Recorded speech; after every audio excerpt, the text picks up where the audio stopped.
Hi అండి, welcome back to our channel. ఈ వీడియోలో మనం కర్ణాటక లేదా చెన్నైలో చేసుకునే కందిపొడిని ఏ విధంగా తయారు చేయాలో చూద్దాము. ఇది మేము మా సిస్టర్ వాళ్ళ ఇంటికి వెళ్ళినప్పుడు ఇది ట్రై చేసాము. వాళ్ళ ఇంట్లో ఇది చాలా బాగుంది. ఇది రైస్లోకి ప్లస్ ఇడ్లీలోకి ఇంకా మరమరాలతో మనం ఉగ్గాని చేసుకుంటాం కదా, అలాంటి వాటిలోకి చాలా బాగుంటుంది. దీన్ని ఏ విధంగా తయారు చేయాలో చూద్దాం.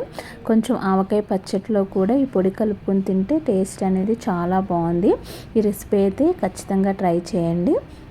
టేస్ట్ అయితే చాలా బాగుంది. కొంచెం అన్నంలో వేడివేడి అన్నంలో నెయ్యి వేసుకుని పొడిలో తింటే టేస్ట్ అనేది వేరే లెవెల్లో ఉంది. అసలు దీన్ని ఇప్పుడు ఎలా తయారు చేయాలో చూద్దాము. ముందుగా బాండీ పెట్టుకుని నేను చూపించిన గ్లాస్తో కొలతలు చూపిస్తున్నాను. 2 గ్లాసులు కందిపప్పును తీసుకోవాలి. దాన్ని దోరగా వేయించుకోవాలి. ఈ విధంగా కొంచెం కలర్ చేంజ్ అయ్యేంత వరకు మంచి స్మెల్ అనేది వస్తుంది. మనకి వేస్తుంటే అరోమా కొంచెం ఆ స్మెల్ వచ్చేందుకు వేయించుకొని పక్కకు పెట్టుకోవాలి. తర్వాత నేను ఇందాక 2 గ్లాసుల కందిపప్పు తీసుకున్నాను కదా, ఇప్పుడు 1 గ్లాసు శనగపప్పుని తీసుకోవాలి. ఇవి పిల్లలకు కూడా చాలా మంచిదండి. పప్పులన్నిటిలో కూడా ప్రోటీన్ ఉంటుంది కాబట్టి పిల్లలకి కూడా చాలా ఇష్టంగా తింటారు. మనకు కూడా చాలా బాగుంటుంది. 1-2 ముద్దలు ఈ అన్నంతో మనం నెయ్యి వేసుకొని తింటే టేస్ట్ చాలా బాగుంటుంది. తర్వాత 1 గ్లాసు మినప్పప్పు వేసుకుంటున్నాను. నా దగ్గర పట్టు మినప్పప్పు ఉంది కాబట్టి దాన్ని వేసుకుంటున్నాను. లేకపోతే చాయ్ మినప్పప్పు ఉంటుంది కదా, పట్టు లేనిది అదైనా వేసుకోవచ్చు.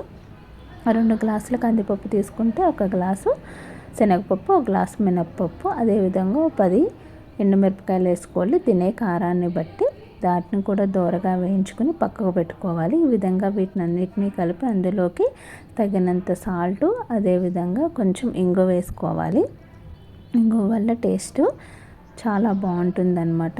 అందుకని ఇవన్నీ వేసుకొని చక్కగా గ్రైండ్ చేసుకున్న తర్వాత ఇందులోకి 1 టీ స్పూను మనం బెల్లాన్ని వేసుకోవాలి. ఇదంతా కూడా బాగా బ్లెండ్ అయిపోయి ఈ విధంగా పొడిలాగా తయారవ్వాలి. మెత్తని పొడిలా అయ్యేంత వరకు మనం ఈ విధంగా దాన్ని గ్రైండ్ చేసుకోవాలన్నమాట. అంతేనండి, కందిపొడి తయారైపోయినట్టే. ఈ విధంగా కందిపొడిని ఒకసారి ట్రై చేసి చూడండి. టేస్ట్ అయితే చాలా బాగుంది. వేడివేడి అన్నంలో నెయ్యి వేసుకొని తిన్నా బాగుంటుంది, లేకపోతే ఏమన్నా పచ్చళ్ళలో కలుపుకొని తిన్నా కూడా దీని టేస్ట్ అనేది చాలా బాగుంది. ఇడ్లీలోకి ఉగ్గాని వీటిలోకైనా కూడా ఈ పొడి పైన వేసుకొని తింటే చాలా అంటే చాలా బాగుంది. దీన్ని కర్ణాటక చెన్నైలో చాలా ఎక్కువగా తింటారు. మీరు కూడా తప్పకుండా ట్రై చేయండి. వీడియో నచ్చితే లైక్, షేర్, సబ్స్క్రైబ్.